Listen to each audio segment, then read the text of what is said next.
Hey everybody, it's Matthew. Thanks for watching my channel, Giddy Up Adventures. Today I'm going to keep it really simple. I'm going to do a little story time and I'm going to read out of my book, The Topography of Fear.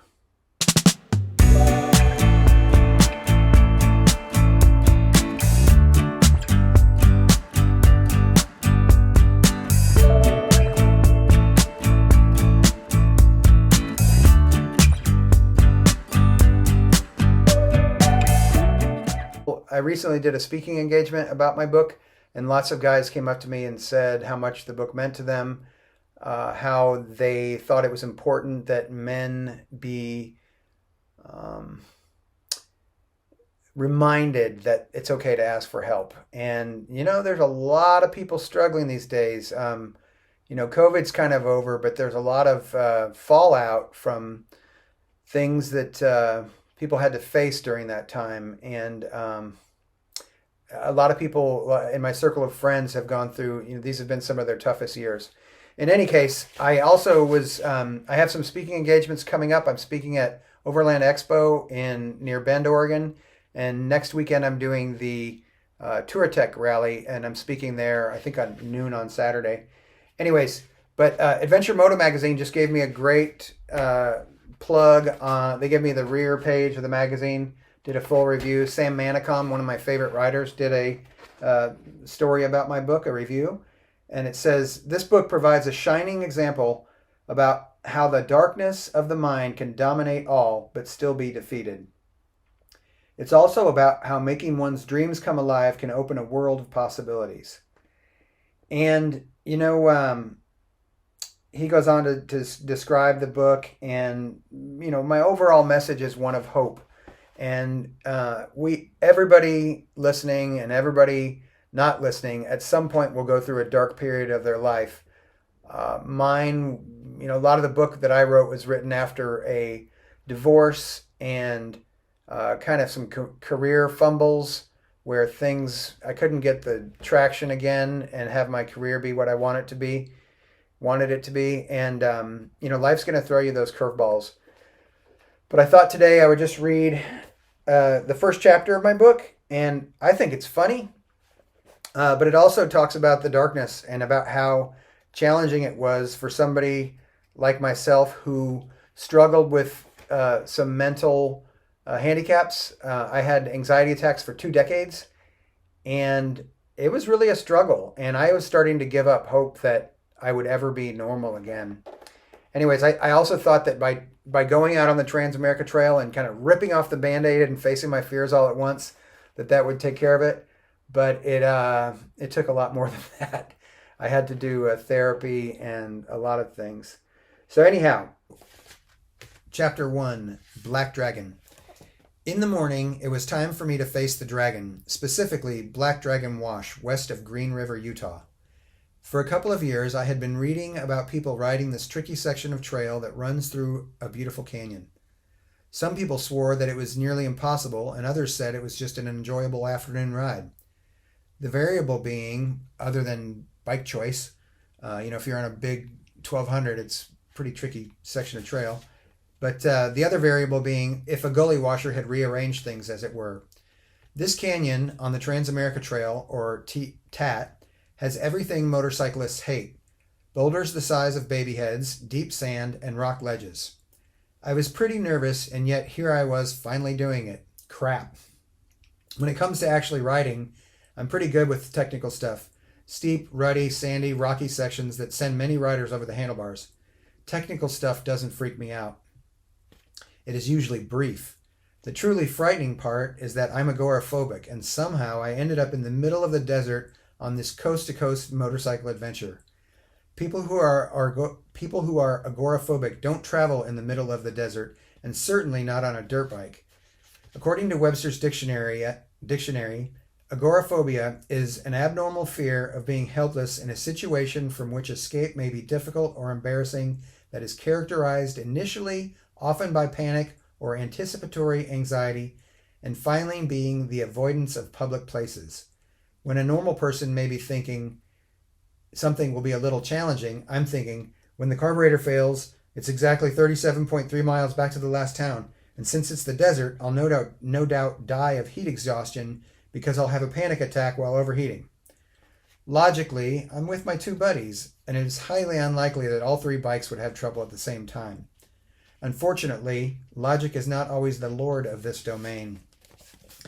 It usually starts weeks before the event with a bad case of the what-ifs.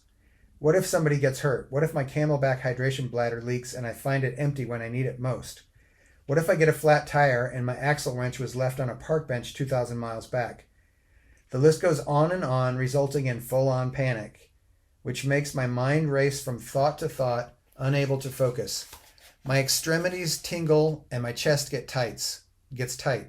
Sometimes I feel like I'm dying. Fun stuff. If I had one wish, it wouldn't be to win the lottery. It would simply be to be free of this unnecessary fear.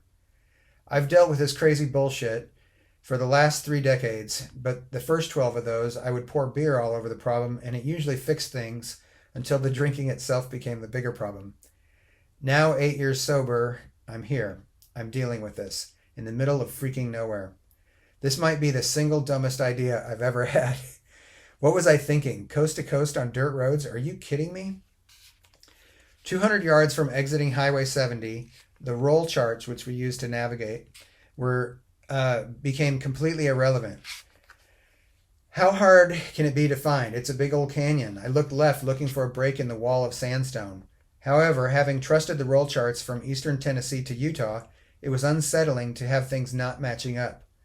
So I ignored the roll chart, and sure enough, we found the wash.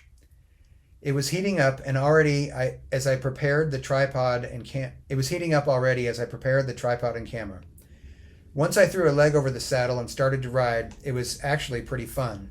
Some sand, some loose stones, but of tolerable depth and size respectively.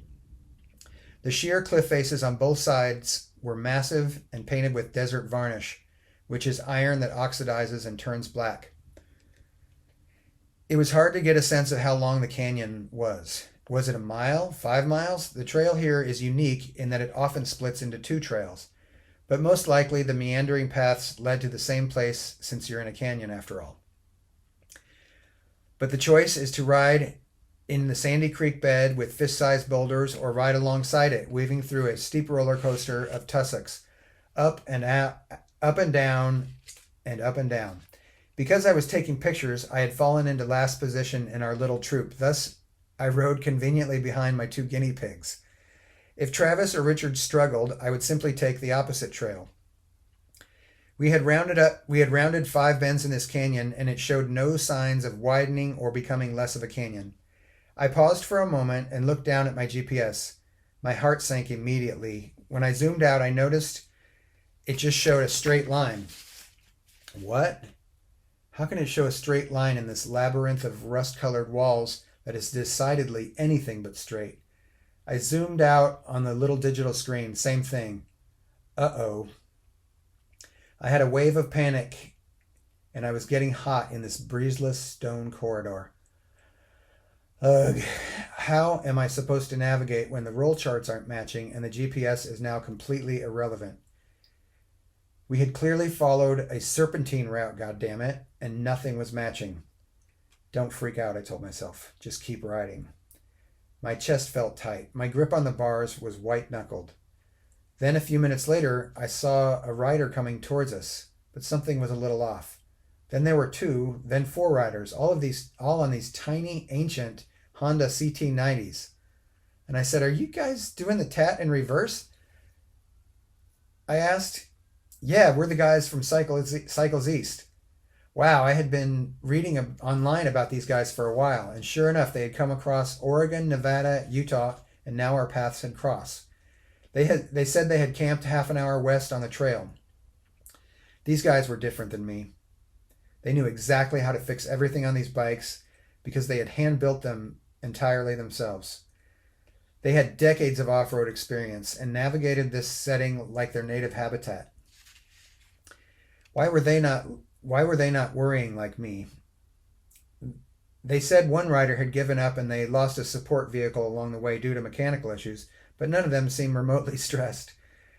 I learned weeks later that the trail had systematically pulverized their bikes to the point where only one rider made it all the way to Tellico Plains, Tennessee. the easternmost point of the tap. We spoke for 10 minutes, but the whole time I was thinking, it's just getting hotter by the minute, and I'm not sure how to get out of this canyon, but I need to, and soon. I was edging towards panic, and I knew I didn't want that. We wished them luck and headed west. Soon afterwards, Richard came to a steep, sharp left turn, complete with sand on the incline, and down he went. Oh crap, I thought, what if it just goes on like this for hours? I helped him up, and then we watched Travis negotiate successfully through the turn. I deliberately took it very wide and had no problem, except for the one building in my head. My stomach was turning sour. Eventually, the canyon widened and the trail split. Uh-oh. I nervously fidgeted about the roll charts, not finding anything that correlated with my current surroundings. I saw that one path went south up a very steep trail, and the other went along a dry creek bed. There were tire tracks in the creek, but also on the hill. Oh shit, what do I do? I consulted the GPS again, and the worthless thing suggested I fly like a bird southwesterly, never wavering from a straight line. Shit. I guess we're going with my internal compass. My breaths were shorter, and my shoulders were even more tense. I chose the south route, as that was the direction of the highway. So I stood on the pegs and throttled up and up, running on the little hope I had left. This path does not look very used, I thought. My panic was percolating just below the surface. God, just don't totally freak out. Keep it together. I was having negative stories play out in my head on a continuous loop about dehydration and heat stroke as we continued. Gaining elevation through mustard-colored hills, the guys were a little bit behind me, but I dare not stop and explain to them how I'm freaking the fuck out and I need to get to the goddamn highway or I'm totally going to lose it.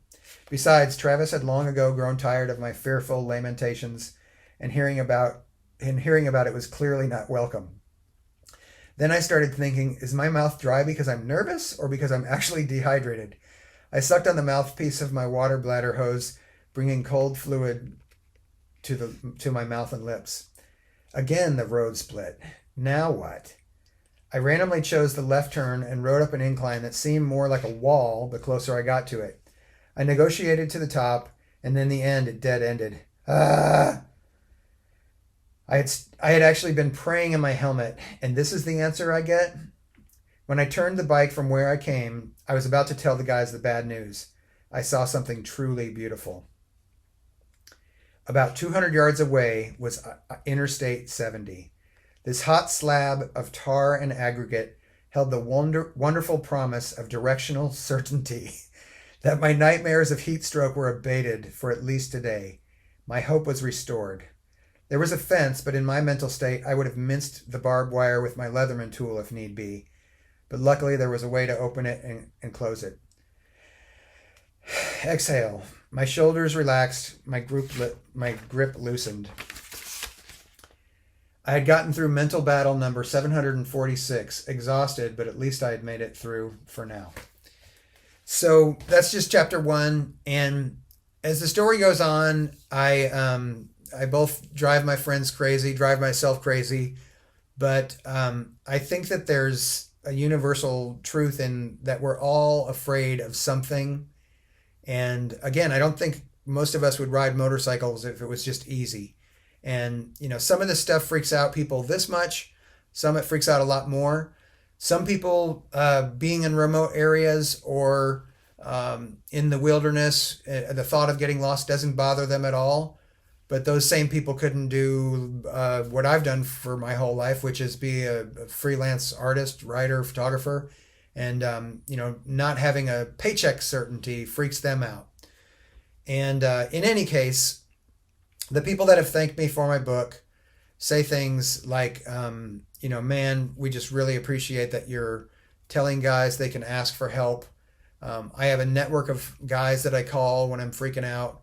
And for the most part, after therapy, I did cognitive behavioral therapy, almost all the fear is gone. And I've really made peace with it. And I don't think that fear is always bad.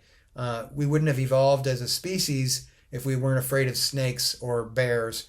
If we went up and tried to tickle every grizzly bear that came along, we wouldn't have made it this far.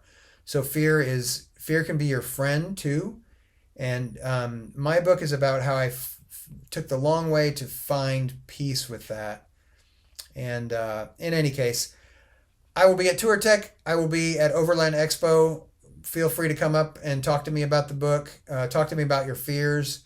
I will say this. If you have nobody else to call me. My number is 512-924-2385. And sometimes it's just talking to somebody else that has fears and walking through the darkness, but don't try to do it alone. It gets dark for all of us at times, and I'm just hoping that what I've done can help a couple people out there.